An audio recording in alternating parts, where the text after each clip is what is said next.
Welcome, and thanks for joining me once again at the start line of Running Behind. I'm Joey Metzger, your back-of-the-pack host and pilot on this journey into the wild frontier of trail running.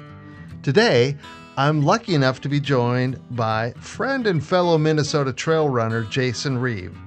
We sit down and work our way through Jason's history and story, not only how he earned the nickname the Undisputed Big Eddy, a nickname I may or may not have given him in this episode, but ultimately we get the details on how he went from running 0 miles to finishing a 100-mile trail race, all in less than 36 months. Get ready for a fun ride, and if you're lacing up those Saucony endorphin edges, you might want to throw on some anti-blister cream because we got a lot of ground to cover. Lace up, get ready, and I'll see you at the finish.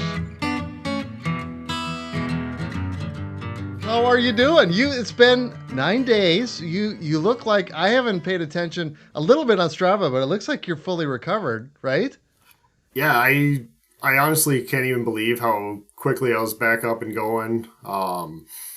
Sunday I was definitely pretty sore. Monday still had some tightness in the calves.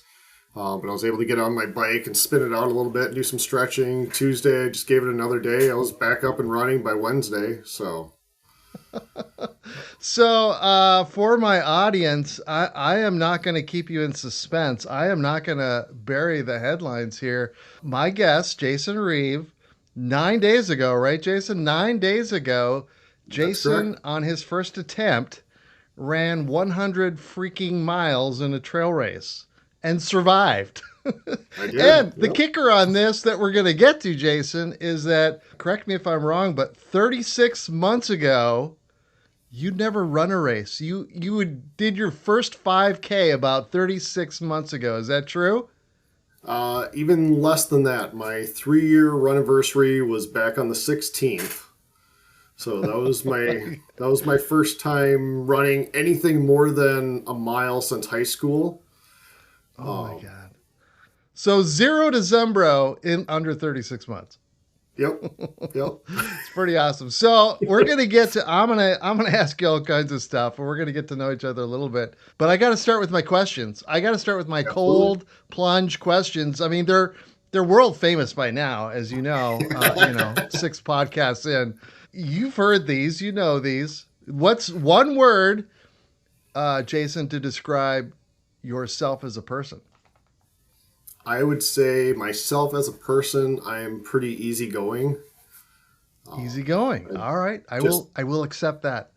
Low stress. Nothing really aggravates me too much. Which I will helps say in your running.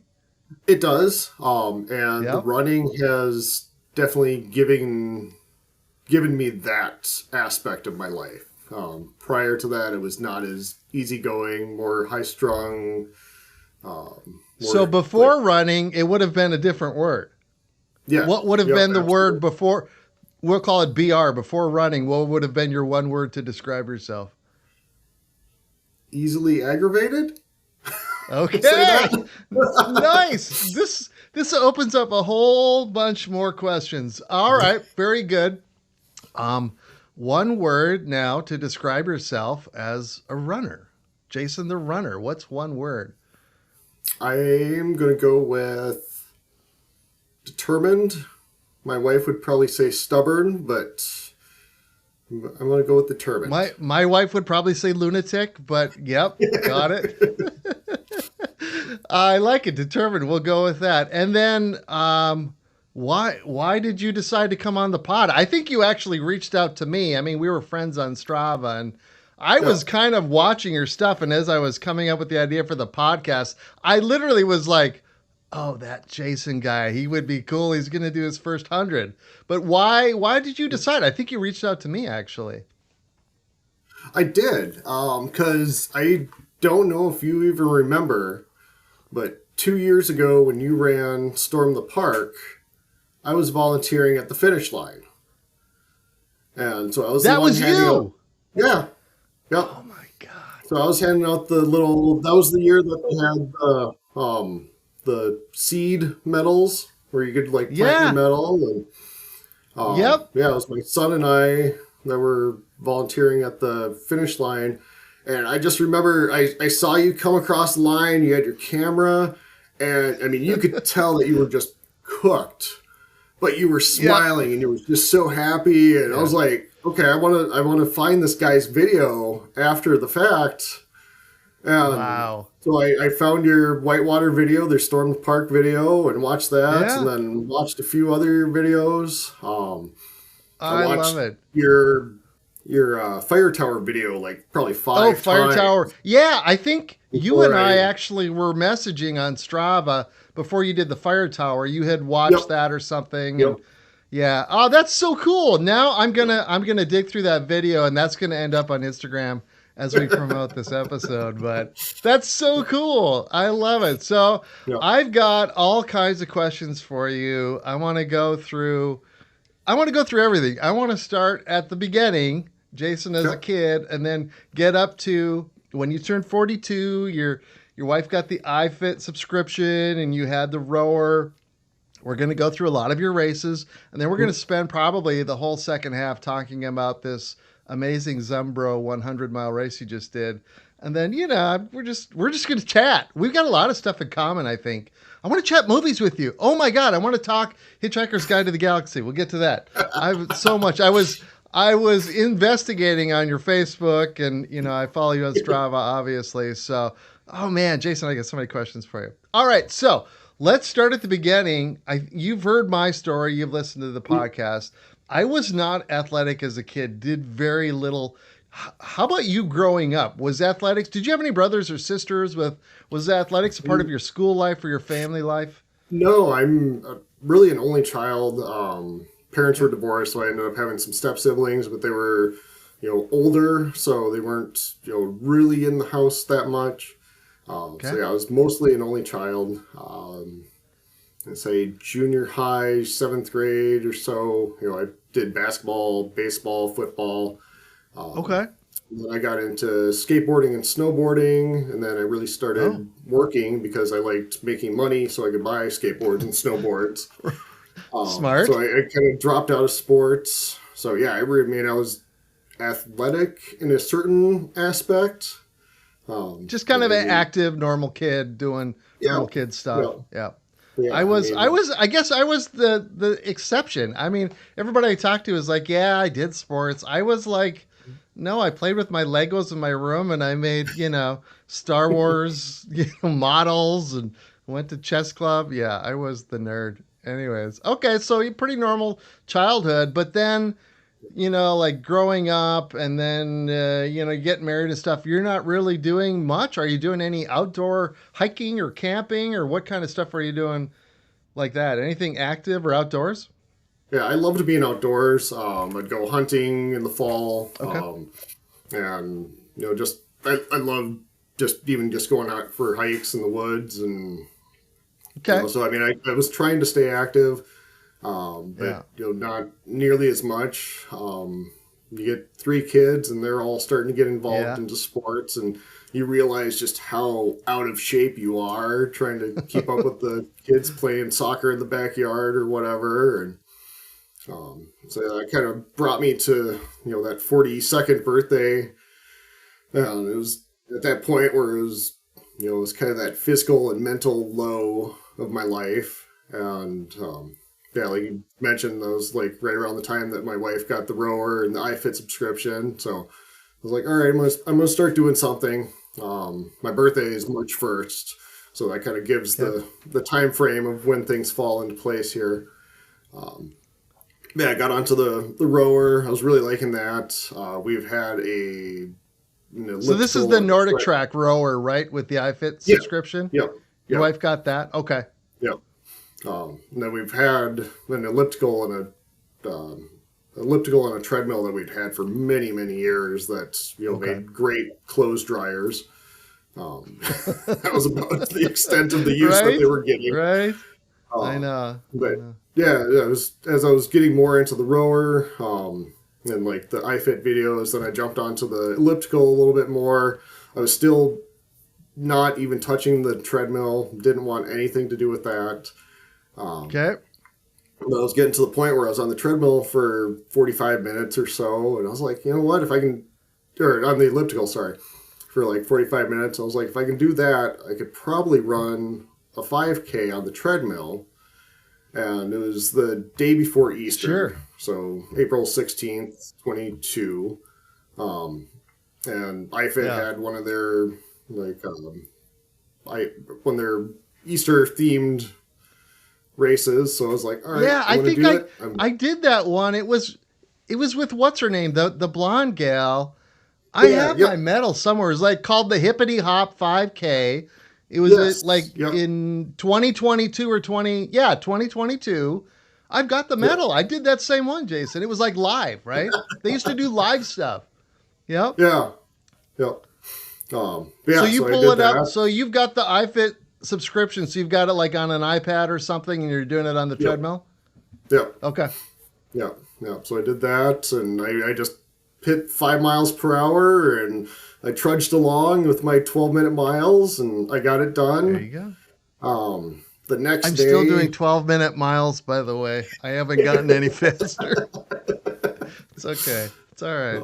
You do the 5K on the treadmill with iFit, and when you finished that, was it like, what did you feel? Did you feel like you accomplished something? I know when I did my first 5K, what I felt like. What did that feel like to you? Were you hating it? Did you love it? Did you feel like you were onto something and proud of yourself? I was going to say, that day, I was just like, okay, I did it, whatever, it's done. I had horrible shoes, no actual like running attire. I think it was just regular shorts, and so like it was just all right, done, whatever. The next day I was sore, like I had a couple blisters from my crappy shoes, had some chafing in some places, and I was like, that sucked so bad, but I loved it. And that was like the part where everything kind of flipped. And so then I started spending more time on the treadmill. Okay. Still doing the iFit? Are you doing the iFit programs? Yep. On the treadmill with the iPad or whatever? Yep. Okay. Yep. And that was back in like the golden time of iFit, where you got your different rewards and stuff. Where you hit like 100, you got the T-shirt, and you hit 200, you get the flag, and 300, and you get the sweatshirt. Okay, we gotta stop and talk iFit a little bit, because you reached out and said this to me early on that you grew up with iFit when you're beginning of your running career. Obviously, I did too. I'm still doing, as you know, a lot of iFit stuff. And what happened to all the stuff we used to get? If you did like 300 workouts, you were supposed to be registered for a chance to do, meet John Peel and all this shit. And I was like, whatever happened to that? I didn't get any of that. I used to do a ton of workouts. I got a T-shirt once, and then there was like the next year they're like, yeah, it's too much work. We can't do that anymore. We used to get medals and stuff for the 5Ks, all that. None of that anymore. So, on the iFit, did you have do you still use it? Or Yep. You still do? Okay. All right.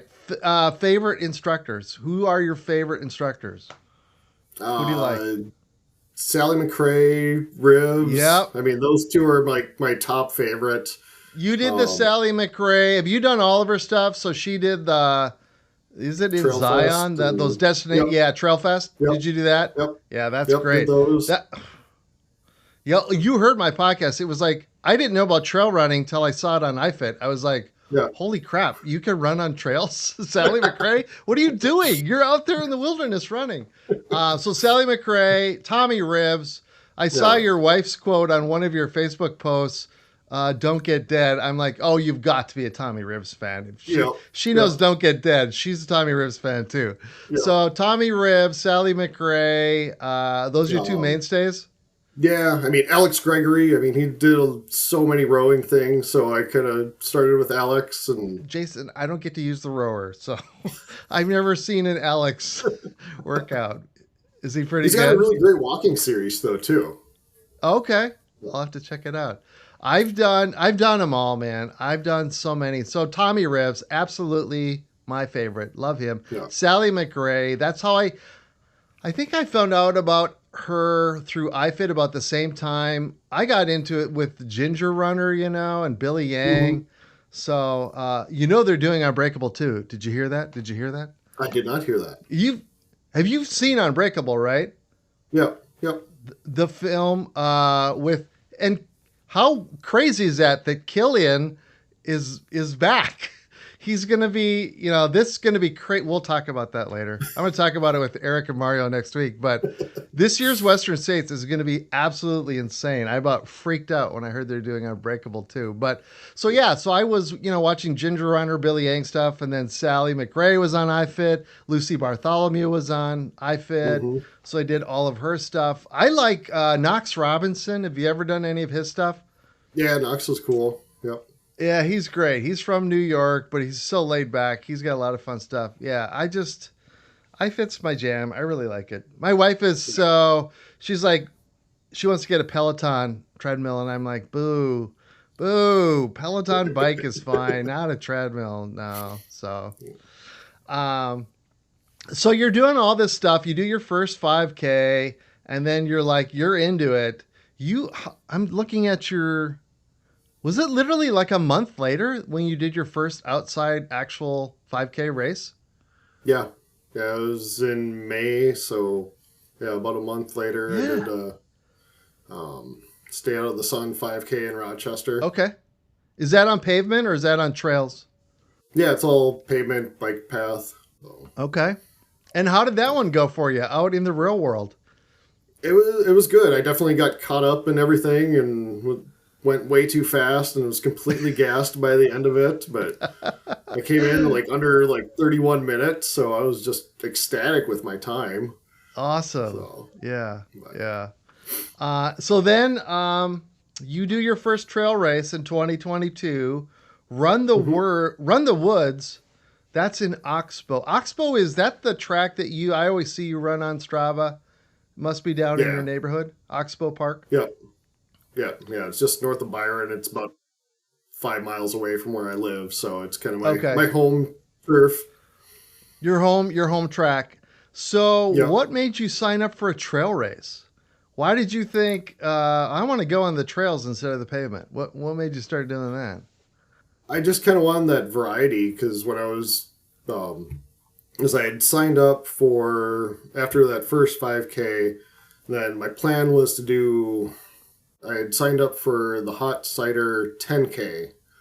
And so I was Okay. doing a lot of running on roads, and I was like, you know what? I really like being out in the woods. I want to try trail running. So I went and bought a pair of Cascadias and went out, Yeah. and I just instantly fell in love with the woods. I Yeah. think it was like my first time out. I fell and got all dirty, and I was like, yes, this is my This is it. baptism by dirt.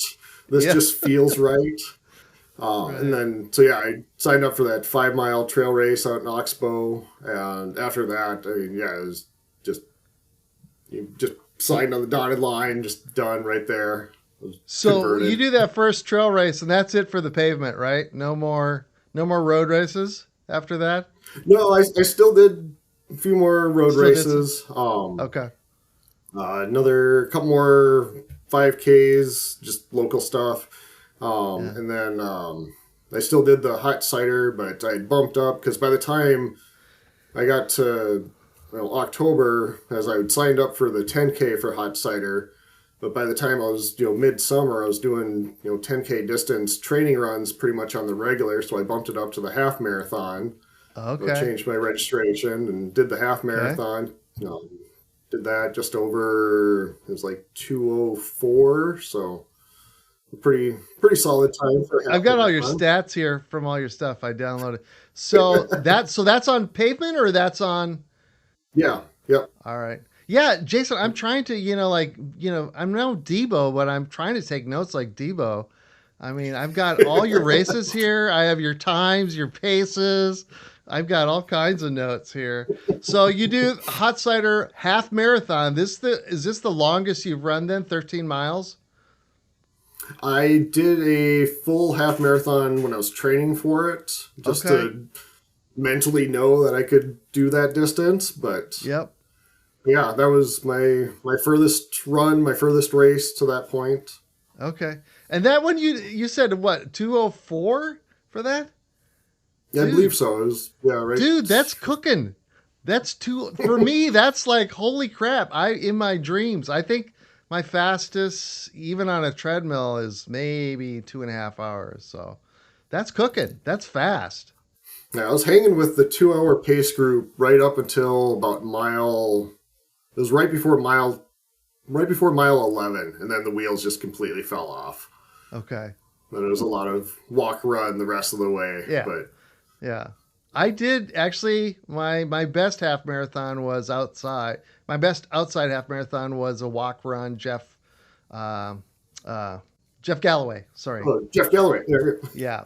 I did that. I ran for 2 minutes, walked for a minute, ran for 2 minutes. I did that the whole race from the beginning, and I got cramps really bad mile 9. But other than that, it's still my fastest half marathon. So nothing wrong with walk, run, walk. So this is all Absolutely still not.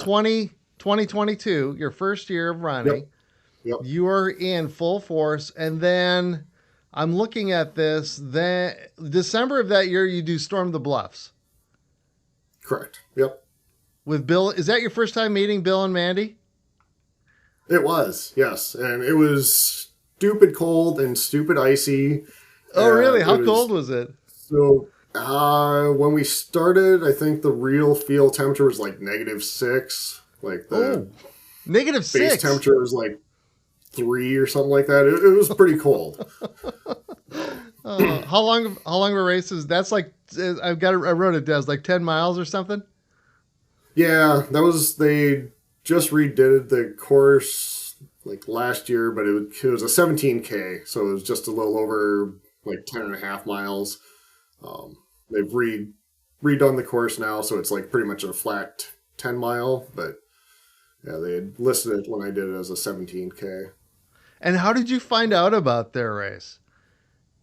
Were you just I like was just out looking for trail races and searching, and you found it? Yeah, pretty much. I was digging online, trying to find different races to sign up for and different trail races, and Yeah. yeah, I came across the Storm Trail Race series, and I was like, this sounds like fun. Yeah. So I uh I I came across Mandy on through Strava, man. I have met so many people through Strava. My wife's so funny because it's like this is my Strava friend, and she's like, "Well, you've never met them, and they're not your friend." I'm like, "You'd be surprised." I end up running into all these people and meeting all these people, so don't call them not my friends because they're actually. I know I don't have a lot of friends, but they're my friends. But I was on Strava in chasing cutoffs. Ben Mead's he has a little Strava group. He had one, or yeah. I don't know if he's on it anymore. But and so I was posting on there, looking at stuff, and 2023 or something, I was posting like, "Hey, what's everybody doing this year? This is what I'm thinking of doing." And Mandy jumps on there. She's like, "Well, if you're not doing anything in April, this little trail race down southern Minnesota doesn't have a cutoff." And I'm like, "Doesn't have a cutoff? Oh my God, you're speaking to me." And so I was like, boom, and I showed up and filmed them, and they're just the nicest people. Mandy and Yeah. Bill, they said Mandy did anyway, said they want to come on the podcast soon. So I had done Surf the Murph that fall before, and that was like 17 miles. And if you've run at Murphy Hanrahan, it's tough. And I had a tough time, but I got through it. But Storm the Park, that race, you saw me at the finish line. I was cooked. I was like, oh my God, it was the hardest. It was the most climbing I had ever done since the Grand Yeah. Canyon. And so that's why in my film, it was like, oh my God, I'm summiting the Grand Canyon. I'm coming up Bright Angel Trail. So you do Storm the Bluffs in the middle of winter. That doesn't hmm dissuade you. You're still having Nope. fun. 2023 comes around, and what are you thinking? Do you sign up for everything right away, or are you just like, how does 23 approach? What's your plans at the beginning No, of the year? so Here's my question, Jason, that I'm getting at is, were you already going, I want to do this distance then, I want to do this distance then? Was that all planned out?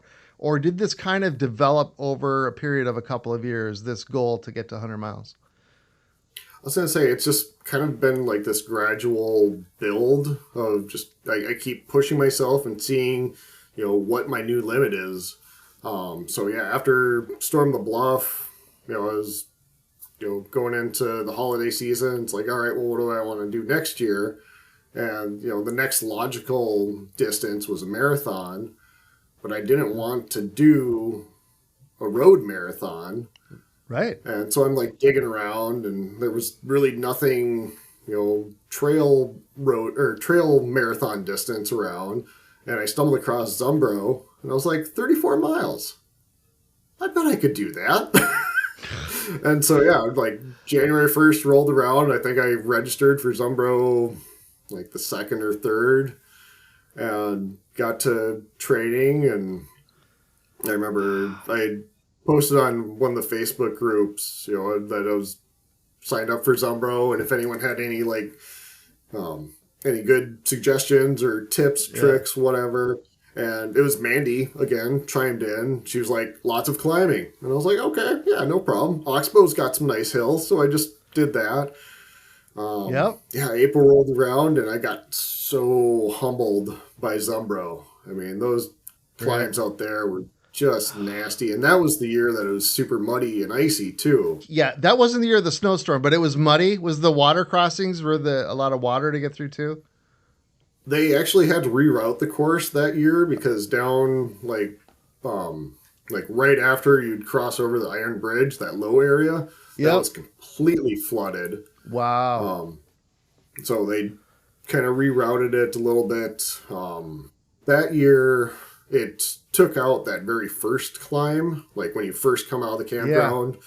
It bypassed that with the reroute. So, no, so for the 34, the second lap, that's when it really it was starting to warm up, and everything was melting. And that climb coming out of the 5 mile aid station, that just water stop. Yep. You hit that one, it's just steep and technical. That was literal like mud lava coming down that thing. You couldn't see like where you were stepping. I didn't have poles that first year. Okay. You hadn't discovered poles yet then, huh? No. Oh man. Yeah, I brought poles to Zumbro this year, and I'm not going to get into my race debacle. I'll get into next episode with Eric and Mario a little bit, but basically, folks, spoiler alert: I didn't make 34 miles. I made 17, but that's another story. But that climb you're talking about after the 5 mile aid station, yeah, I could see if that was muddy. Oh my God, you'd have to have poles, or I don't know how you'd get up that without them. Yeah, I was going to say, it was just so nasty. I mean, you couldn't see, like, where your feet were, so it was like you'd step and just start putting weight on to see if you were on, like, solid ground or if you were on a rock that was about to tip, and, yeah, it was not fun. So, I mean, spoiler alert, you finished pretty damn fast. I'm looking at your time here. I wrote it down. I'm like, oh, my God. For Zumbro, oh, wow, that's really good. So you get done with the first lap of your first 34 mile race at Zumbro, and are you thinking, yeah, I got this? And then it's not till halfway through the second lap that it hits you, or? Yeah, I mean, like the first one, everything was still fairly solid. But yeah, by that second lap, and you got all the 17 milers that had gone through there. So, I mean, it was just getting trampled and beat to shit and just so sloppy. Yeah, because all the 100-milers have been on it now for a day and a half. We noticed that last weekend. It was like, I was running with David. David was like, oh, God, there's been a lot of traffic out here. It's really getting bad. I'm like, oh, that makes sense. You got 100 miles, 50 miles. 500 some people out there tromping around. Yep. So, spoiler alert, you finished under 9 hours. 34 miles, like 3,800 feet of elevation. You finished under 9 hours. You must have felt pretty good about that finishing time. Oh, I was just ecstatic. And now you're an ultra marathoner. Now game is on. Jason, is that the point when you finished that you went, okay, I'm doing 100 miles. It's got to be 100 miles. Or what's the point where you go, that's the goal. I have to get there, and here's my plan? I was gonna say it definitely wasn't after Zumbro yet, because I mean it was Okay. still one of those things where I needed to, at least try another 50K, just to make sure it wasn't a fluke. So Okay. then, yeah, I signed up for the Eddy races in August. Um, Where are the Eddy races, Jason? Annandale, Minnesota, just Okay. south of St. Cloud, half hour or so. Okay. Trail. They're all on trail though, right? Yep, yep. Okay. Yeah, All right. it's basically three different loops that are connected by dirt road. Okay. And so you go down to like the two south loops, you do those, you go back north and do the north loop, then you go back south and do the south loops again for the Okay. 50K distance. So But you sign up for the 50K? yep, and they had two different races. So they had the 50K on Saturday, and then there was also a half marathon trail race on Sunday. And if you signed up for them both, you could be in contention for it was called the Big Eddy Challenge. Big Eddy I was like, Challenge. that sounds like fun. I'm going to do that. You're kidding. Back to I can back. do Had you done long yep. runs back to back like that? I not prior to that, but I did start throwing in like some back to backs, Okay. training for the Eddy races. But yeah, Okay. no, I was like, all right, if I can do the 50K at Zumbro, I can probably do this. And then I want to Right. challenge myself a little bit more and throw on that half marathon the next day. Right. Um, yeah, the Eddy race rolled around and it was hot. Like at the start at What? 7 Okay. a.m., it was already, That's August, right? August, you said? yeah, yeah. Okay. Yeah, it was like 75 degrees at the start at Ah. 7 a.m. By noon, it was like 90. When I Oh. finished, like the real feel was 96. Oh my So, God. Did they have aid yeah. stations? Were you doing ice? How were you staying cool? Yep. Just drinking a lot or what? Yeah, I was going to say, I lost count, but I, I lost count somewhere around like 20 different refills of my soft flasks, and I had 500 milliliter on both sides. Yeah. So, Oh yeah, it was my a ton God. of water. I had a buff with ice around my neck every time I came back into the aid station. I haven't refilled that. It was pretty much just anytime I was in direct sun, I was walking. If I hit shade, then I'd start running again. Yeah, that Wow. was that was miserable. I never want to do an Ah. August race again. No, that is miserable. I've only done, was it last year or the year before? Eric and Mario and I did, I think it was last year. We did like these three little 5K races, Hmm. and it was like 90 degrees, 80 plus degrees and humid at the start. Yeah. And I was just like, oh, this is not for me. I hate it. I hate heat. I absolutely hate it. Did you have any stomach problems because of the heat? No, that part I was good on. Good. I was able to keep drinking and eating and Well, that's stayed good. hydrated enough. But Okay. yeah, it was just hot and miserable. So, Um, so you get done with that, and let me pull. Looks like you got done under 8 hours. Wow, that's really good. So yeah, that's a 7:45 I think was the time roughly on that one. yeah. So you get done under So 8 hours. Are you like, oh crap, I got to run the next day, or how are you feeling? I would have been like, with that heat, I would have been like, nah, I'm done. This is enough. I proved myself.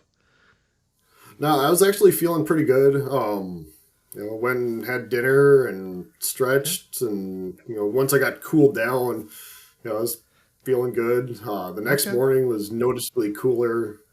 It was Oh. like maybe 70, and even the high for that day was only supposed to be like 78 or something like that. Oh So wow. I Okay. knew that I was just going to take advantage of the cool weather in the morning, and um, Yeah. I did like a 2:36 for that half marathon. Dude, you. This is a back of the pack, podcast. You're killing it. 236, very nice, especially after running a hot 50K the day before. You said in your notes, so the Big Eddy Challenge, you run them both. Mhm. There wasn't that many competitors, was there? No, there was me and one other guy that was signed up to do the actual challenge. Yeah. And so I was like, all right, guaranteed second place. There I'm you go. set for it. And I finished the half marathon, and the race director's there, and he's got like this big wooden engraved like plaque that's got my name on it and it says Big Eddy Holy Challenge crap. finisher. And I was Yeah. like, oh, this is awesome. I was like, so I got second place. He's like, no, you got first place. The other dude almost had to go to the hospital the day before for heat stroke, so he You're didn't race kidding. today.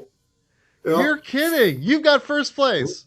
I did. Oh my God. They stopped doing the Eddy Challenge. They just moved all the races to Saturday.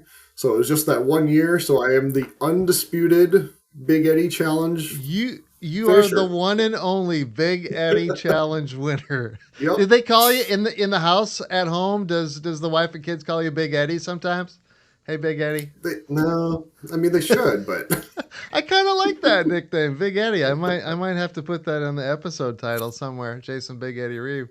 Um, awesome. So you've got the plaque at home. Do you? Here's a question I've got for you. I'm looking around my basement here. I've kind of got some medals and I've got some of my bibs someplace. Do you have like a shelf where you display all this? I know a lot of people like really get into it. They've got these elaborate displays of their 10,000 marathons they've done and stuff. Do you have a place where you keep all of your medals and bibs and stuff like that? I got a really nice metal and bib display thing. It's like a big metal Okay. rack that my wife got me Nice. for, I think it was Christmas 1 year. But I've got that out in the garage. So I've got Nice. that. It's got all of my bibs and all my medals. I've got a couple posters that my daughter's drawn me that they were Oh, holding up at different races. I've got my Eddie plaque up above that as well. very nice. Should be So, prominent. The one and only yep, undisputed Big yep. Eddy Challenge winner. Got my Oh, iFit that's flag next to it.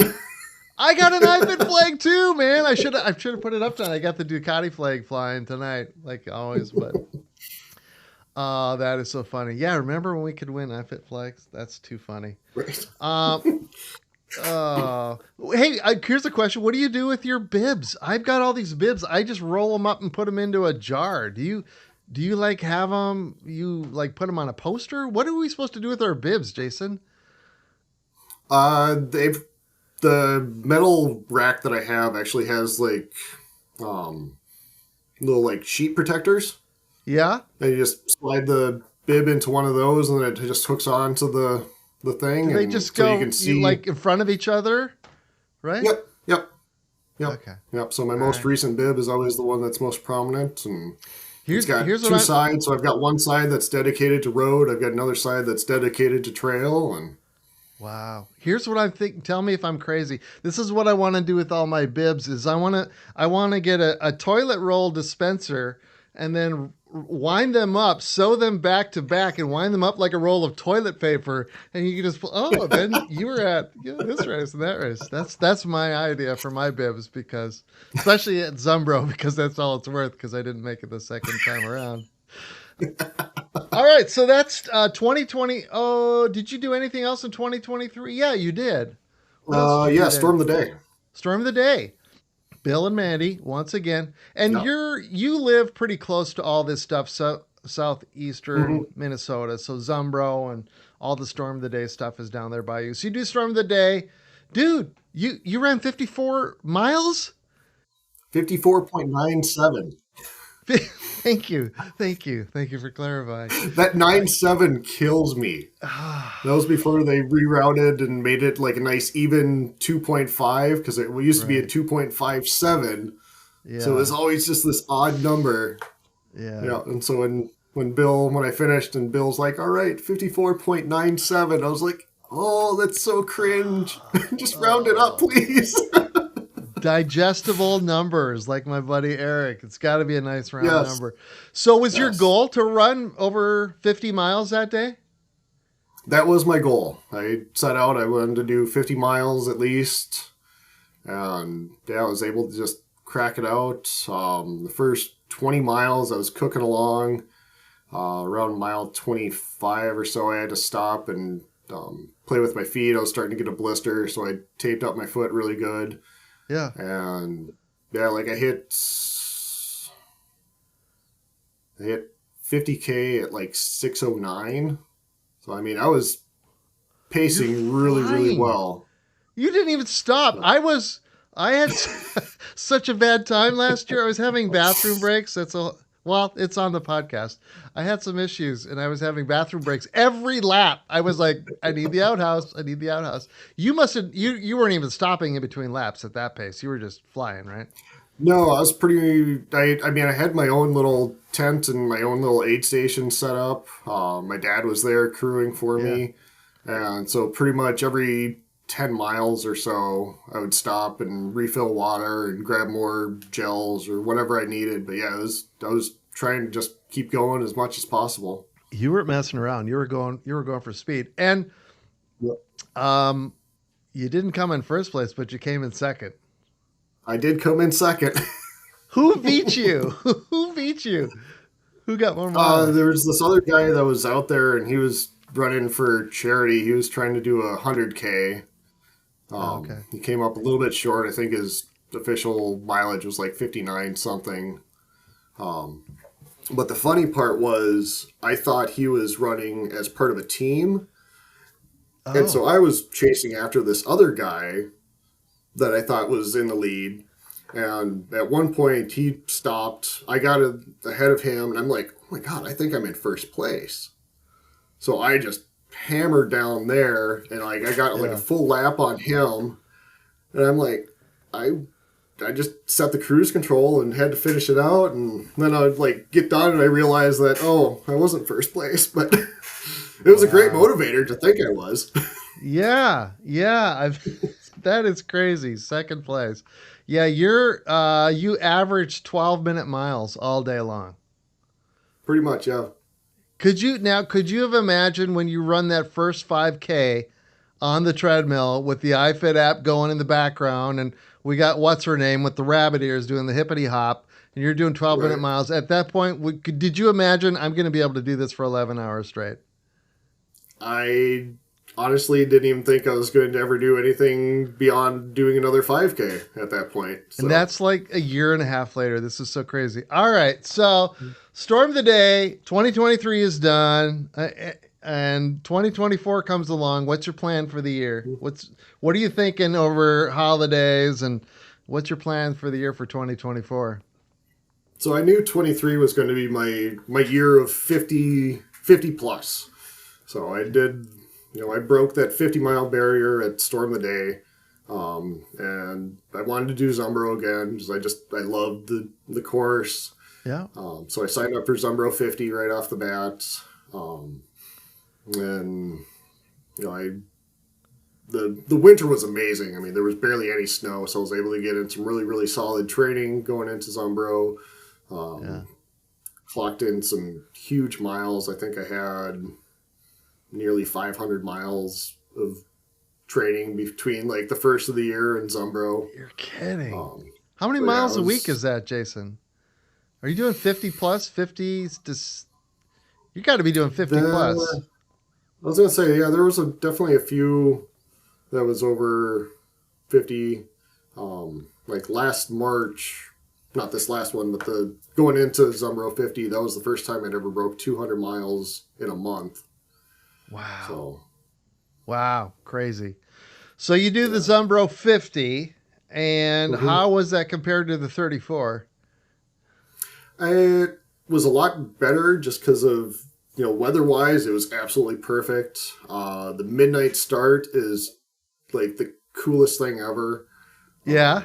It was, I got a solid nap in. My buddy and I like drove over there, got over there around like 10:30, got situated, got ready. And then, Yeah. midnight comes around, you take off. All the owls and coyotes that were out howling off that first field. It was Oh, just such a wow. cool start. Cool. Um, that was the longest I had ran in the dark. So I, Okay. done some trading runs, but Yeah. going either into the evening or early morning, you're only getting like an hour or so. So a Yeah. full 6 hours of running in the dark is definitely a different beast altogether. Yeah. I know. I really wanted to do that this year and maybe next year we'll see, but I've never ran in the dark before, so I'm really intrigued by starting at midnight. I think that would be really kind of cool. Now that I've seen Zumbro though, I'm like, I have to get so much stronger. I really do. That is a tough beast to tackle. So It is. I might, and we're going to talk about this other race you mentioned to me that has a 50-mile distance. So you do the Zumbro 50 and it probably goes better than the 34. Weather's better. You're starting at midnight, having a great day. You finish 13 and a half hours for 50 miles with 6,300 gain. That's really good. You felt pretty good at that point? Yeah. I beat my previous year, the 34. I think I finished the second lap at like almost 8 hours flat. So I'd shaved almost a half hour off that 34 distance. Wow. And, that third lap was definitely, it was definitely getting gassed. And I also only had like about a half hour lead on the 17 milers. And so like 3 miles into the third lap, all of a sudden I was getting passed. So I'd like step off the trail and like 20 people would pass me. I'd get back on, go a little bit, step off the trail, let another 20 people pass me. So that part kind of slowed down that third lap quite a bit. But that was Joey Metzger in 2025. All the 17 milers passed me too. So it's fun to watch him. I got some good video of them running fast downhill. Yeah. So you finished that, and then have you already at this point said, because spoiler alert, at the end of that year, you do your first 100K. Had you already signed up for Fire Tower at that point? I don't know if I was officially signed up for it, but I had the rest of the year already like mentally planned out. That was your plan. So I knew that I was going to do Zumbro in April, do the Chester Woods race in June, which was another 50 miler just east of Rochester. And then, is that the one Bill and Mandy are going to take over next year? Yes. Yep. Okay. Yep. Did you enjoy that one? Is that a fun race? I do. Yeah. Yeah. It's fun. It's not super hilly, not super technical. Yeah. So I knew I could, crack out some pretty solid times. I've done a lot of training miles out at Chester Woods too. Okay. So I was familiar with the course. So you flew through that one. Midnight start. It's what, a midnight start? Another midnight start. Yep. Oh, nice. So you kind of fly through that one. That's one's like under 12 hours, right? Yeah, I believe so. 11:44. Okay. And then I remember, like, I don't know if you messaged me or something, but you were doing the Fire Tower 100K. And I remember knowing you were going to do that. And so I was watching, waiting for your Strava to pop. I was watching the results of Fire Tower. Tell me about the 100K. I mean, that's two laps around that. I've done it. I've done the 50K, not the 100K. Yeah. 2 laps. I mean, it's beautiful. And it's so flat. Other than that silly Fire Tower you have to climb up. It's just, did you climb up both times, both laps, or just the once? Yeah, absolutely, both times. Of course you did. Jason Big Eddy Reeve, of course he climbed it. The first time I climbed up, it was still pretty much dark, so I had to climb up again the second time just to actually see what was out there to see. To get the view, right? Mm-hmm. So that one, you're training for it, you're ready for it. You kind of knock it out of the park. You had a pacer? Did your son pace you at that one? Yes. Yep. What's your kid's name? Paxton, right. Okay. Yeah. So I picked him up with 11 miles left to go. So he paced me the last 11 miles on that one. Was that the longest he had ever run? Or had he done longer races? It was. No, okay. He had completed 2 10-mile trail races.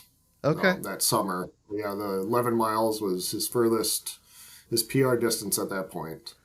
Wow. How fun was that to have your kid pace you? It was so great. It was a memory that was just one of those ones that's always going to live in your head. And, I remember it was dark, and I mean, there's nothing out there. So, I mean, it was just pitch black. It was clear sky. So about that, what time of night is it, Jason, when Paxton shows up to pace you? I picked him up in the evening, 8 or 9, sun's going down. Yeah, I was gonna say I think it got dark probably around 8 or so. Okay. I must have picked him up around like 6, 7 o'clock or so, and it must have got dark around like 7:38. Yeah, there Yeah. was a period there where we were running and it was completely dark, clear sky. So we just stopped in the middle of this field and shut off the headlamps, and we were just standing there watching the stars. And it was just so cool. Magical. Awesome. So, now, was he always been a runner, or did he kind of start doing it when you started doing it? He got the desire to start running actually at Storm the Park, where I first saw you, because he was there with me. Okay. One of the other volunteers at the aid station was the girls cross country coach for Byron, which is where he goes to school. And so he was talking with him, and he had a couple other friends around the cross country and track team. Between just seeing people doing the race and talking with Tom, we got back into the car, and he's like, "I want to do cross country."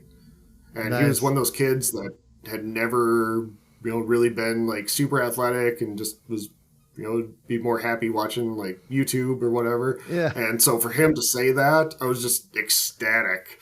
So, Like next day we went out and bought a pair of shoes and started running, and I love it. I suppose he saw me there and thought, if this stupid old slow guy can do it and not have a heart attack, I can do that.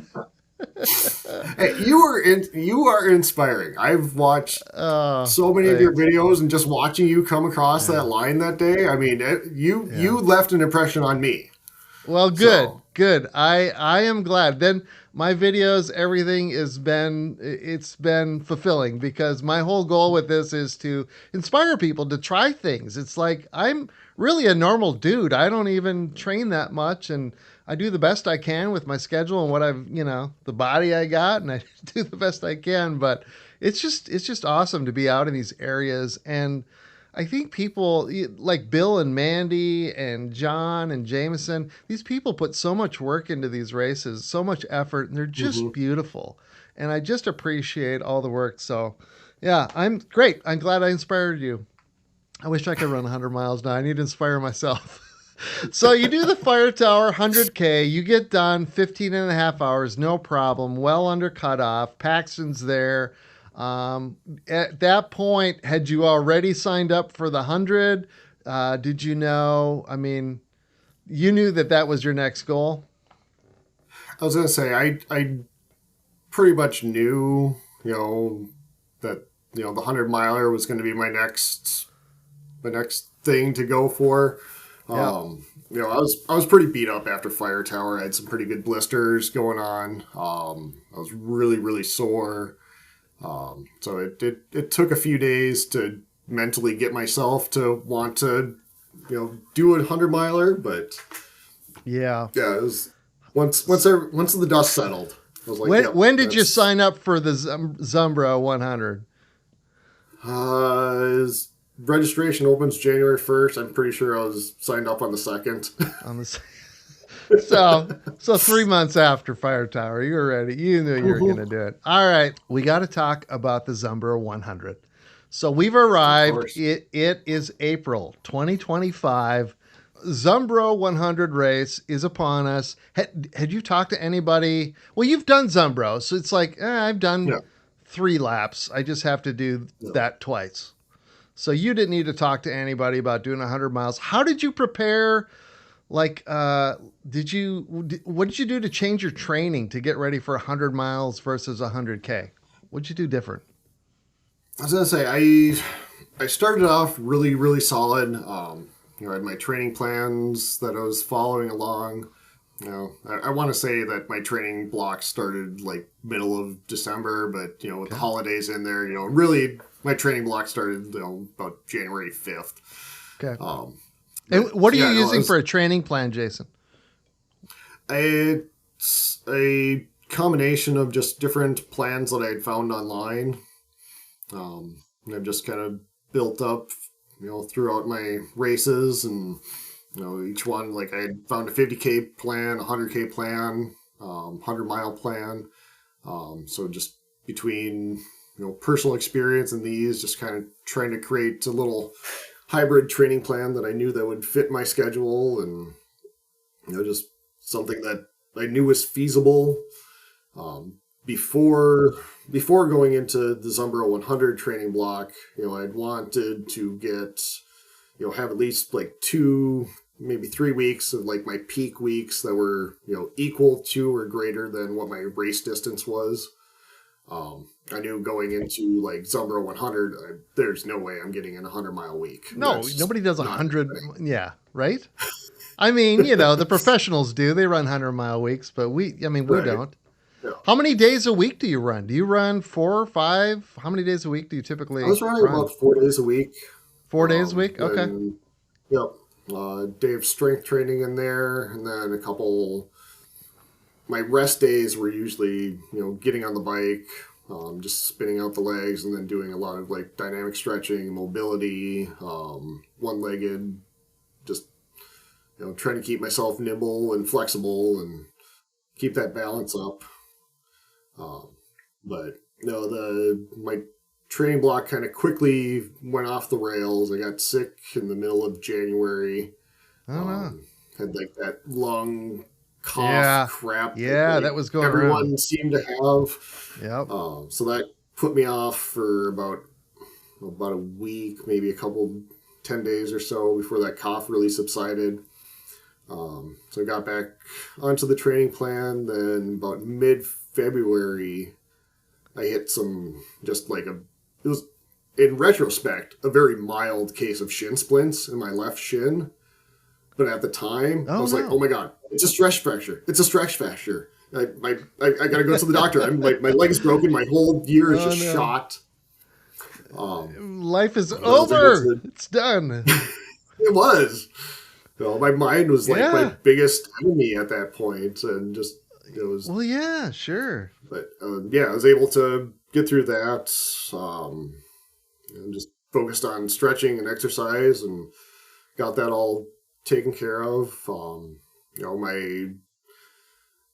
I had grand plans of like these big weekends where it was going to be like back-to-back marathons, Saturday, Sunday marathons. I think I got maybe 2 marathon distance and 2 50K distance races, or not races, just training runs in between like January and Zumbro. Okay. So I knew like my volume wasn't quite there, but I was making sure that the time that I was putting in was just really quality stuff. A lot of like hill repeats and focusing on like the climbing, because I knew that was going to be, if anything was going to take me out at Zumbro, it was going to be the climbing. You must be the local legend of Oxbow Park, huh? There's not many local legends that I don't hold on that. I see all the time. And there's some elevation on, I don't know, it's like is it a 10 mile around or 5 miles around? What is it? There's like the big loop that's 5 miles. You can kind of, if you really stretch it out and get a little weeby windy, you can get like a 9, almost 10 mile loop in there. But okay. But there's some elevation there. So you're working the heck out of that place, huh? Yep. So the day arrives. You've got, so your dad is your crew. You've got your kid is pacing you for 7. Has Paxton run 17 miles? Is he ready for this? I brought him out to Zumbro just to kind of show him the course. We actually parked at the Iron Bridge and did a practice run on like the far side of the bridge. So I think that day we clocked in like 13 miles almost. Okay. Or no, it was, I don't know, 12-ish miles or so on that side. So he knew the bad part of Zumbro. Okay. That's good. So he I knew didn't the crap to expect. The sand coulee, the pit of despair, as I call it. Did he see that? Yep. Oh god. Yeah, we walked through the beach, as I call it. Yep. All right, so you got everything ready. You've got all of your gear ready. You're ready to go. This is intriguing to me. You didn't sleep at all, right? You did 32 hours straight without sleeping, or did you nap? No naps, no nothing, just straight through. My wife will tell you I have a hard time staying awake for 12 hours. So she's like, you're sleeping. Okay. So you show up, you've got your dad there, your kid you've got 3 kids. Are all the kids there? What's your wife's name? Claire. Claire. Is Claire there too with all the kids or? No, so my dad picked me up. He brought down the camper, so that was going to be kind of our base of operations on Okay. Thursday. We went over Thursday night, got all set up. We spent the night there. And Friday morning, 8 a.m., I'm off running. Claire brings over the kids and Paxton Friday after Paxton got done with track practice. I just missed catching them for, by half hour or so. So I didn't get to see them when they were there dropping Paxton off. But on my, no, we'll get to that on the breakdown of the race. But I was able to climb up the overlook climb really fast to be able to call and talk to them before sunset. Oh, nice. So I just wanted to make sure that they were able to see the sunset, and I was able to say goodnight to them before they went to bed. Awesome. Yeah, otherwise I didn't see anyone except for Paxton until after the race because my daughter had her gymnastics state meet in lacrosse. Oh, wow. Okay. On Saturday, so we finished the race and then went directly to lacrosse. And so Claire's busy. Claire's busy. You're out. She must just think you're crazy out there running, night and day, trying to accomplish 100 miles. But we'll get to that. So you start the race. Let's go through this. Let me give people the stats. So Zumbro, it's a 17-mile loop. We've probably talked about this. There is, what is it, Jason, per loop? It's like 2,500 feet of gain per loop or something like that? Roughly, yep. And so you go 6 times around. You end up running 104 miles. Spoiler alert, he finished. He completed. He got his buckle. So your first lap, you start out early in the morning, Friday morning, and tell us about that first lap. How did that go? Did you breeze through it? Was that one? I mean, the weather was perfect. At least it was on Saturday when I was there. What was it like on Friday? The same? Just beautiful. Friday morning was amazing. The morning is about 36, 37 degrees right at start. So I had like a long sleeve and shorts on. It was myself and the guy that was camping next to me. I talked to him the night before. He had DNF'd Mines of Spain last year, so this was kind of a salvation run for him. Yeah. He wanted to be able to get that 100-miler finish. So him and I took off together, and we were cooking. We made it to the 5-mile aid station in like an hour flat. So, we were doing 12-minute miles. 12-minute miles? Out to the 5... Yeah. Yeah, out to the 5-mile water stop. Yeah. After that, I was like, all right, I got to cool it off. So he lost me on that hill after the 5-mile water stop helps to slow it down a little bit. But yes. Yeah, very much so. So you dialed it back. Were you not running with him then? Did he take off ahead of you? Yeah. He lost me on that climb coming out of the 5-mile, the water stop. And so then I was able to just go my own pace. I settled in. I came in that first lap, still feeling really fresh. I think it was under 4.5 hours for that first lap, which was my goal was to keep everything like 5 hours or less for each lap because I was shooting for a 30-hour finish. I have all of your times here. I'm no dummy. Lap 1, 4 hours and 4 minutes. It was a 14-minute, 23-second mile pace. Pretty damn fast. I struggled. Well, I had a knee blowout, but still, even with a good knee, to get like around 5 hours would have been all I could do. So that's pretty damn fast. Yeah. So the first lap goes through. And your dad is crewing you. Is he staying at the start finish, or is he showing? Is that pretty much where he's bouncing around at the start finish? He was making friends with all the other crew and all the other people that were camping next to us. He was just having the time of life. He's a social butterfly type, so he was having a good old time. Every time I'd come in, he was like, "Oh yeah, I talked to so and so over here." And It's like, that's great. I just need to refill my water bottles I and get need out you of to here. refill my stuff, Dad. Come on. All right. So you're probably not using the water stopper that aid station that's like it's like we're so close to the end. I'm like, I guess that's where they have to put it. But it was like, well, what the heck do Hmm. we even need an aid station there for? You're probably not using those much at all. Just start No, finish I was aid. still making good use of the aid stations, Okay. refilling my waters. Okay. I was on. Um, I'd switched my nutrition to every 45 minutes. So I used to go From off of. every 30 minutes or what was it? No, prior I was going distance based, so I'd take in like a gel or whatever, like every 4 miles. Okay. But I knew going into this that I needed to be upping that up, so I bumped it to every 45 minutes. And Okay. because, yeah, 4 miles on the trail can take a lot longer than 45 minutes. Yeah, So, I am not a great trail runner. People keep that in mind, but I do every half hour, even if I'm mm, walking, if I'm running, whatever I'm doing, because I can't go distance space because I might be jogging, I might be walking, so I just go every half hour. You go every yeah. 45, so that you said that kind of helped you switching to every 45 minutes. Yeah. Yeah. So that seemed to really make a difference. Yeah. First lap, not a single issue. Second lap was strong and solid. Yeah, Staying up on everything, staying up on my hydration. Just kind of fell into that groove, nice steady pace, and the yeah. climbing was strong. Um, Started third lap, still feeling really good. I So the switched third, shoes after second lap. you switch shoes, same like a Hmm. different brand or the same brand, just a fresher pair. Same. I started off in Saucony Exodus Ultras, and then I switched into the Saucony Endorphin Edge. So What's is the Endorphin Edge? I know Saucony a little bit. Is the Endorphin Edge a little bit more cushiony versus the it, Exodus? they're both pretty well cushioned, but the Edge has a carbon plate in it. Oh, okay, So it's got a little bit more bounce and rebound to it.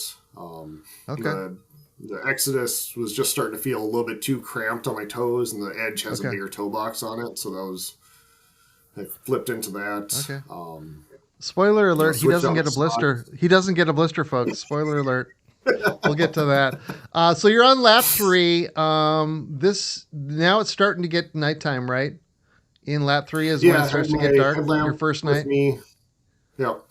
Okay. Lap three was amazing. As the temperature started dropping, I kind of got that second wind. Like I said, I was trying to get to the top of the one outlook, so I called my family real Yeah. quick, and like I killed that climb going up that thing. Made it up there in probably record time of any of my runs ever. I Wow. got up there and was able to call them quick, and then finished it out at the end of lap three, so 52-ish miles. Then I was able to pick up my first pacer. My buddy Chris came over. You you And got him last minute. I saw you on Strava. You're like, "Hello, I need a." Did you have somebody planned and that dropped out, or how did you get? I know Chris. You guys are buddies, and I think he lives down by yeah, you. yeah. Who was going to be your pacer, or did you just never have one in mind for laps 4 and 5?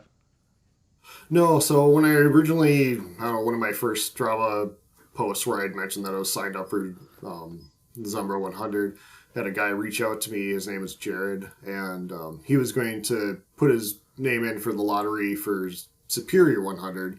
Oh, okay, So he's like, I want to pace you for a couple laps, just good training run. I was like, sweet. He's done Zumbro before, so he knew the course. So okay. there was someone going into it that I knew that had the experience. So I was like, yeah, absolutely, come on down. And then he had an injury that pulled him Oh, out okay. last minute, All right. and so that was when I made the one my desperately seeking pacer on Well, Strava. folks, he was so desperate. I think he even was considering me at one point. I'm like, oh my God, the world is ending. He's so desperate. He's reached out to me. Unfortunately, I was attempting to run the race. I couldn't have paced you anyways. But so lap four, you pick up your pacer, Chris. He's your Yep, buddy. You've run with him before, right? yep, Yeah, he did Eddie as well. So he didn't do the Okay. challenge, but he did the Eddie 50K. Okay. So So you pick up, Chris, is that like a huge, I've never had a pace. I mean, I've run with people. I mean, usually like mhm. for a mile and then they leave me in the dust. But I've run with people and occasionally they run at my speed and it just makes all the difference to like have somebody to talk Yeah, to. And was that a yep. huge lift for you? I mean, obviously you had Paxton that was your pacer and the 100K that's a whole different level, hmm but did that really help having Chris there through the night? It did. It was huge, huge. Just having that other person to, someone to talk to. He was doing a great job of, just keeping the motivation up, keeping me going. Halfway through lap 4 was when my stomach turned. And it Okay. just got super, super nauseous feeling. So like the nutrition fell off. Oh The no. only thing I could eat and not feel like I was going to throw up was like dried apples. And so like Really? every 45 minutes, it was just like a couple chunks of apple, a couple chunks of apple. And Wow. it was rough for that last half of the fourth lap. But never actually threw up. Never actually threw up? Good for you. Good for Nope. you. Don't do it. Throwing up's not for everybody, folks. Um, so going into it, I don't know if you use goo or whatever gels you use. You've got gels. Did you have a backup plan like these apples? Did you have other stuff or gummies or what did you all have for nutrition for your plan going in? I pretty much looked like a retail store going into this. I had just about every brand of gel you could think of. I had like Cliff Blocks, I had Martin, I had Goo, I had Tailwind, I had Uncrustables, I had these dried apples, just about anything you could think of. I had all the contingency plans of where my stomach might lead me. Then just taking the solid food at the aid stations as well. The mashed potatoes, the rice, the pierogies, all of that was, for the most part, sitting pretty good. When we finished Until lap it didn't. 4, yeah, yeah, we finished lap 4. I made a quick bathroom break. That Yeah. was a huge, huge race saver right there. Everything felt Yeah. good going into lap 5. Okay. Um, and yeah, lap 5 actually went by pretty good. Mentally, I was really starting to struggle on lap 5. And my whole mantra for lap 5 is I'm going to finish this as I never want to come out here again. If I DNF, I'm going to have to come out here and do this again. And I Yeah. never want to come out here and do this again. So I'm Yeah. finishing this damn thing. Yeah. And There you go. that was my mantra for lap 5. It's the Barkley Marathon's mantra. I was listening to a podcast the other day by Gary Robinson. He's like, there's that point where it's like, I just have to frickin' finish this thing so I never have to come here again and do it. Yep. So lap 5 is let's get this done so I don't ever have to see Zumbro again.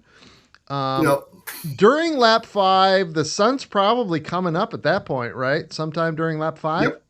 Okay. Yep. I have a question for you. On Facebook, you had all these great photos on Facebook.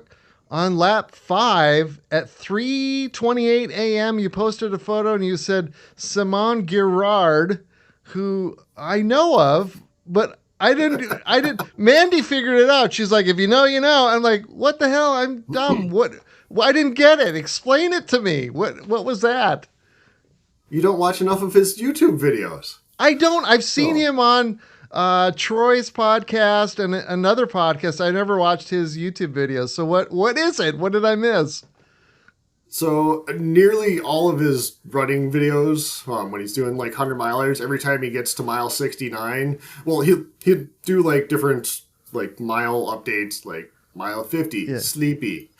And so like when he gets to mile 69, every time he's just stops, mile 69. Mile Nice. 69. Very nice. Nice. Got it. Thank you. Thank you. I'm sorry, people. I'm just dumb. I didn't get it. Love it. Thanks for explaining that. So that's lap 5. You get through that. You haven't slept at all. Are you hallucinating at this point? I mean, what's your mental No, I state? was very disappointed. I was really, really hoping for some hallucinations, but nothing came. I thought I was at one point. Yeah. Like it was dark and we're going through the woods, and I looked kind of off to my right, and it looked like a really big like bunny. Yeah. But then I realized that it actually was just a tree stump that had like two little like broken off points that kind of made it look like ears. And I was like, oh, that's sad. I was like really hoping that I was gonna like get some good hallucinations. That was like my thing. Sorry. Well, that's fine. I'm sure, at some point. So you finish lap 5. Now you pick up Paxton. Yep. And he's your pacer for lap 6. And you're not worried about time at all. I mean, you finished in 32 hours exactly on the button. Yep. Pay no attention to his Strava file, which shows another 15 minutes where he didn't shut his watch off. You crossed the line exactly at 32 hours. Exactly. In 0 seconds. And the cutoff is what, Jason? It's 34? 34, yep. Okay. So a couple were hours to you, spare. that last lap, you weren't worried about missing the cutoff. You were just like, I'm going to go out there with Paxton and just enjoy this. Or what are you thinking that last lap as you start it with Pax? As I say, going into that last lap, I mean, I knew that I had it. It was kind of the victory lap, the saying farewell to my villains out there, all those stupid climbs and the sand, and so it was just checking off boxes. It's like, all right, done with this first climb. All right, done with the second climb. Done with these stupid sand. Sand. But yeah, no, my actual like motivator to like keep me really pushing was just to be able to get down to lacrosse and be able to see my daughter do her gymnastics. Wow. I knew I wasn't going to hit that 30-mile or that 30-hour mark, but I was like doing the math. I'm like, all right, they don't start till like 4:30. So as long as I can, be done by like 32 hours, I can still make it down there, and maybe I'll miss just like a little bit of the beginning, but dude, you're running 100 miles. I mean, you're a dedicated dad. I get it, but my God, don't you need to sleep too afterwards? I napped in the truck on the way down. So the last lap, just a victory lap. As you get through every section, you're like, thank God you're done with that. Did you, I mean, I would be in tears as I crossed the finish line. What were you feeling? I saw the photos of you. You look just absolutely elated. That is the picture of a person that is absolutely elated. Were you crying? Were you what were you feeling as you crossed that line?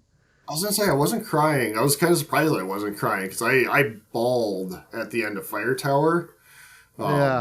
Just having Paxton there. But I mean, it was just such an electric feel coming across the line at Zumbro. Everyone's standing there cheering, and I see Bill and Mandy standing off to the side, and they're cheering and taking pictures. My dad's standing there. Paxton's just hyping me up, like the whole like coming across the campground. My buddy and coworker John, he walked in with us from the last aid station. He kind of tweaked his knee too. So when he finally caught up to us, because he was doing the 34, he caught up to us and he's like, "Oh, thank God! We're just gonna walk it in." I was like, "Perfect." My brain was like, "You need to run." My body's like, "Nah, we're good." Well, if I could have got my knee working a little bit better, I might have been walking in with you about that time too. So just couldn't quite get it together. So you get done, and in Paxton, did any problems covering the 17 miles, or was he just so elated to be out there with you that he just didn't even think about doing 17 miles? It was just like, whatever. Yeah. I mean, the first half we were doing a fair amount of running, quote unquote. But yeah, like he still had like the nice fresh legs. So like I'm a quarter way up like these climbs, and he's already up at top looking at me like waiting. I'm like, dude, you suck. You're not supposed to leave your runner behind. Yeah, right. You don't drop the runner drops you. That's how this works. So you get done, and now you think Zumbro ever again, or now you've done it? Never Zumbro again. I'm not going to say never. I think next year I would love to volunteer. Yeah. Like I'd love to go out there and just give back to a race that's given me so much personally. Yeah.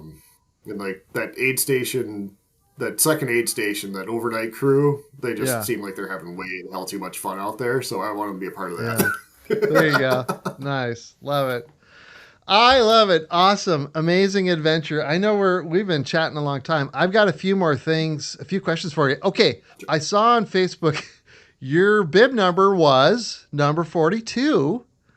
Hmm. You are a nerd like me. Explain to the audience why 42 is such an awesome number. And then I've got a few things to add to that. What is And 42, Jason?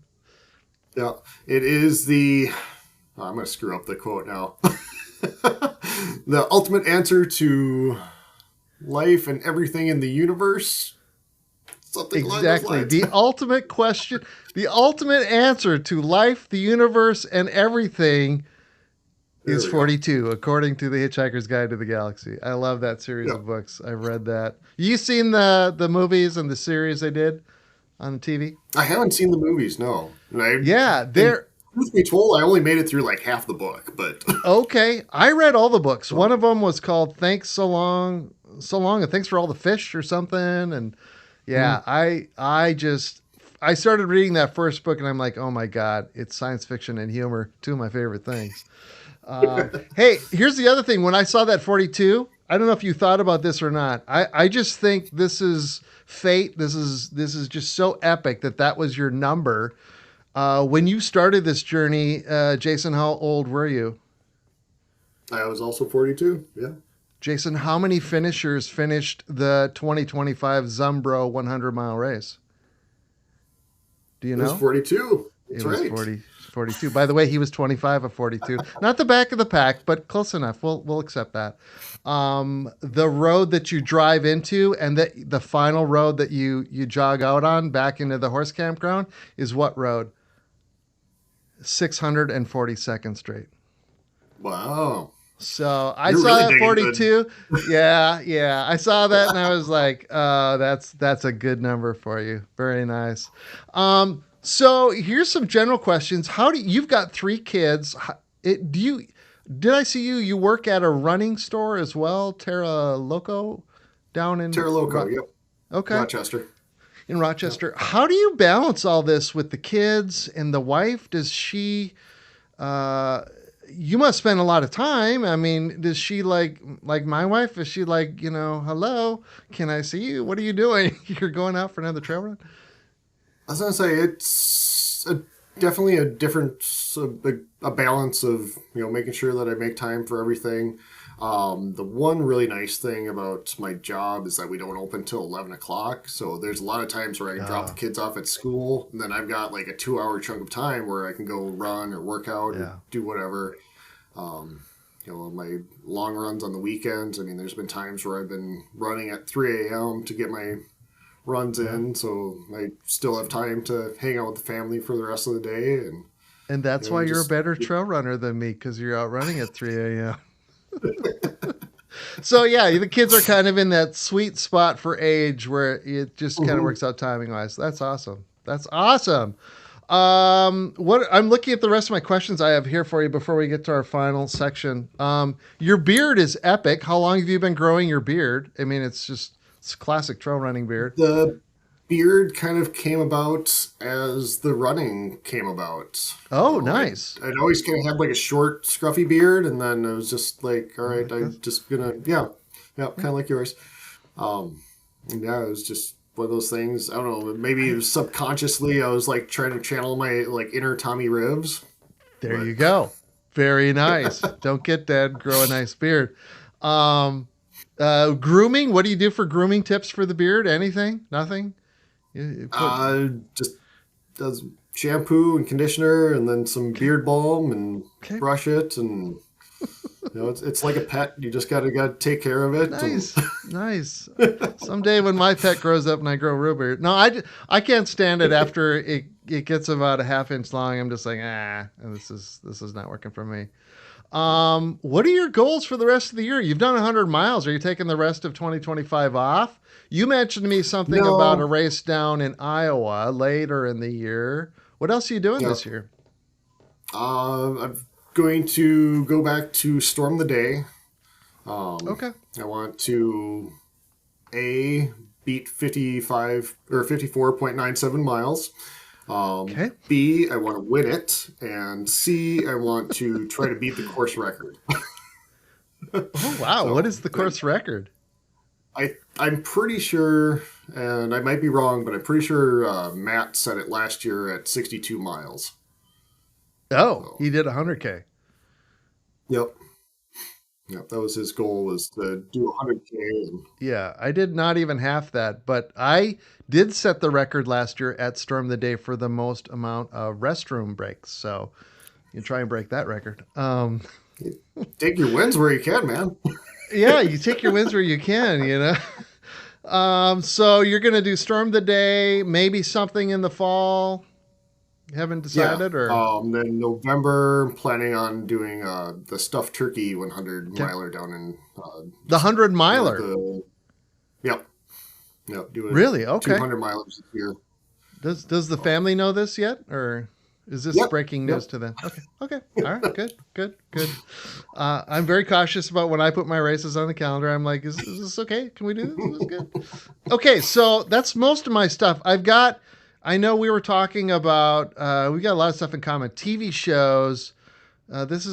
Folks. This is my whiskers on kittens. My favorite things moment. You said I mentioned my last podcast, some of my favorite TV shows. You said, "Oh, I like a lot of those." Which Mhm. ones? Which ones do you like? Currently working through Severance season 2. It had been such a Oh, I long haven't time started that season 2. I got to start it. Okay, well, no spoilers, What? but it had been such a long No time spoiler since we'd alerts. Yeah. watched season 1 that we went through and rewatched season 1. And then we got into season 2, so we're only like 3 episodes into season 2 right now. Okay. Let's see, we did like the entire Supernatural series. Oh, That okay. was a fun one. Okay. Ted Lasso is just an Yeah. all-time classic. I mean, it's hard to hate on Ted Lasso. I got the Um, sign up in my office at work, and when people come to my office, I'm like, hit the sign, believe sign. Yeah, it's such a good Say, I'm show. actually looking at a Funko Pop of Ted Lasso that's on my wife's desk right now that I got her. Oh, nice. Do you watch when you're on the treadmill, TV shows when you're on the treadmill? Is it different than what you regularly watch, or just some of the same stuff? Because for me, sometimes it's the same stuff. Sometimes I like something I don't have to think about as much.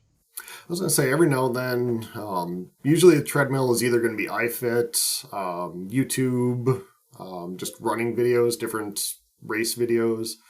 I think if there's anything out there that's been like Leadville or Western States, I've probably watched it probably a couple times over. Um, Okay.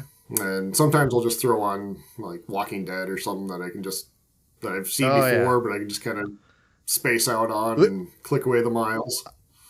I should have said The Walking Dead. Now, which Walking Dead? The original one or one of the spin-offs? I haven't gotten into any of the spin-offs yet, so just Okay. the original.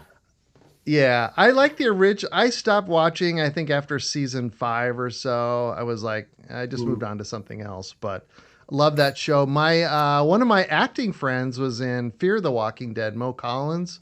She and I did Okay. theater together years ago, and then she went out to LA and she made it. I didn't make it. But yeah, she was on The Walking Dead, Fear the Walking Dead. She was a pretty good character. Okay, so I'm going to start with my closing stuff, and I'm going to add a new question that's related to TV. These are my closing questions. You know, some of them. One of these is going to be new. First, what's a hobby you like to Okay. do, Jason, that is not trail running? I like watching my kids' sports. That's Okay. definitely one of my favorite things. Got the Zoe is in gymnastics and soccer. Lennox is in soccer, and then Paxton is in cross country and in track. So just watching them and seeing them how they've developed over the years. Awesome. That's always one of my absolute favorite things. Um, Being outside hunting is another hobby that I Mm. like. I don't get to do it as much, but it's still it's fun. I'm pretty much at the point where I don't even like go for like the actual kill. I just like to go and hang out with my dad and Yeah. the rest of the hunting guys up at the shack. Yeah. So that's always fun. Let's see, what else do I do? I don't read as much as I should, but I like to read every now and then. Okay. I should finish Hitchhikers. There you go. Finish it. Start with that one. That's good. What is a non-running podcast that you like, or it could be music if you don't listen? You know, what's a non-running podcast that you might enjoy listening to, or music? You choose. My music tastes are all over the place. I have, like, for Zumbro, I had over 400 songs downloaded. So I mean, I had everything from like death metal to Taylor Swift to hardcore rap. I mean, it was nice, just the full gauntlet. Nice. As far as podcasts go, I like comedy stuff. I don't like anything that's like too serious. Have you listened to Nate Bargatze's podcast? Nate Land or something? I'll send you a link. My father-in-law is a huge Nate Bargatze fan. You've heard of him. He's been on SNL. I've seen some of his stand-up stuff. Yeah, he's got a great podcast with 3 of his buddies. It's really funny. So, yeah. What was it? Fake Doctors, Real Friends. The guys from Scrubs. That was a good one. Yeah. Kevin Hart had. I don't know if he still has it, but he had a podcast where he would like sit and do interviews with other comedians. And he had one episode that had Bob Saget. It was only like a couple weeks before Bob Saget had passed away. Wow. And that was a really, really good one. Wow. So. Wow. Awesome. Here's a new one. We're going to get to the 5 pieces of gear, but before we go there, we're going back to TV. My wife said this to me tonight. And I'm like, oh, that's a great question. Can I use it, honey, in my podcast?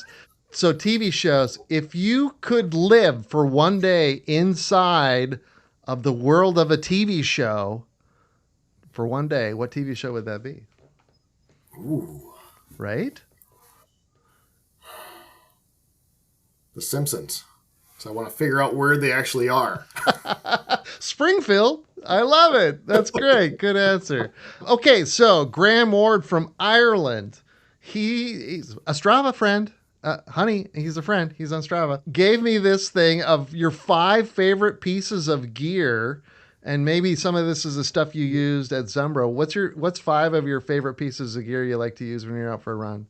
I was gonna say, this is my favorite question that you ask, because it's always interesting to see what people will say. Right? I would say first and foremost is my music, my headphones. I'm rocking the Shocks. Nice. Got to be able to hear what's going on around you. Yeah. Music is just absolutely necessary. I remember I was doing a marathon training run, and my phone died at mile 14 or something like that. So I still had another 12 miles to go with just nothing but the sound of my feet. Started hyperfixating on the sound of the laces hitting my shoes. Oh, that was painful. Sorry. Yeah. Let's see what else. Hydration. I always have either any run that's over 3 miles. I always have either a handheld or my vest. Yep. Let's see, a buff. Buff. Okay. The little stretchy things that you can either put around your face, or I always wrap mine around my wrist. It's usually my snot wiper, wiping sweat, wiping boogers, whatever else. In an emergency case, it can be many other things too, but sure, yeah. Pack that out in a plastic bag. That's all we ask. Yep. Let's see, what else? Hat. Okay. Always one that runs with a hat. And then glasses or sunglasses. Sometimes you wear clear glasses. What are those? Yes. Are there's no tint to those? They're just clear for eye protection, or what are those, Jason? Yeah, my newest ones, what I was wearing at Zumbro, those are actual Gooder brand. So I mean, they're still UVA, UVB, protectant. But yeah, they're just clear lenses, so you can wear them day or night. Just protects the eyes from stuff coming up and in them. And I'm I'm one where like if the wind is hitting my eyes, I'll like tear up really quick. So I just like to have that protection over the eyes. And yeah, clear lenses are amazing, especially for trail running, because it doesn't matter if you're out in the sun or in the dark. It's, you know, it's not getting too dark where you start limiting your visibility. And yeah. Anything else? Otherwise, I've got one I want to ask you about that I saw in one of your photos. Go for it. The Lecky poles. You have the ones with like the quick release, right? With the gloves. Yep. How do you like those? I absolutely love those. Okay. You know, they're lightweight. They're so just quick and easy to set up. The gloves. Before I got the gloves, I was kind of thinking that, you know, that might be like a hindrance, just, you know, having to put them on and off, especially if you're like got other gloves underneath. But yeah, no, that Lecky poles are so worth their money. Yeah. I tried to make my own quick release poles. It didn't work at all. So I just cut the ends off though. So at least they fit in my quiver easier. So yeah, that was my solution. Did you put them in a quiver or did you just hold them the whole time, or how do you handle them? How do you carry them? With my Solomon vest, I've got a quiver, and then my Ultra Spire vest, and it's got like the bungee system. Okay. So, all right. Oh, and to show what a true fan I am of yours, I even watched your how to install the quiver video. Did you? Mandy just watched that. She's watching it and she messaged me. She's like, I'm doing it. I'm watching it. I think I'm going to install this. I'm like, good. So of all the things I've done, Jason, on YouTube, that thing has like 5,000 views. I have people all over the world who have watched that. And I'm like, of all the crap I've made, that silly little video is just, well, you never know. Very good. This is awesome. I'm so glad we got to meet. We have to meet in real life at some point. I'm sure we will. Absolutely. At some rate. I'm thinking about that stuffed turkey race. So maybe the 50 mile, because the cutoff is so nice. I'm really thinking about it. It'd be a long drive. I think it's a 3.5 hour drive for me, a little closer for you, but we'll stay in touch. Maybe we'll hook up at that race. But I got to ask you, what's your fastest 2 mile race? I know I can look it up on Strava. I always have to ask your fastest 2 mile. Mine is, oh my God, I could never achieve that today. God, I looked this up because I knew you were going to ask it too. I think it was just under like 18 minutes for 2 mile. Okay, Yeah. Well, that's in the last 3 years. Yeah. But folks, let's not forget. I mean, let's not forget he came in second at Storm of the Day, and he's going to win it this year. So. Let's not forget he's a friend to the back of the pack, but he's not always the back of the packer. So I'm not super fast, but I can go for just a long distance. You certainly can. We know you can go for at least 100 miles, Jason. 104. At least 104 miles. Congratulations. Thank you. Congratulations on that. I'm super excited for you. Let's stay in touch, and I'll see you on Strava and maybe in real life sometime soon. Sounds good. Thank you so much for having me. Yeah, my pleasure. Wow, what an episode 6 it was. I hope you enjoyed getting to know Jason, hearing his amazing story and extraordinary achievement. And if you liked the episode, leave a rating or review. It really helps grow the pod.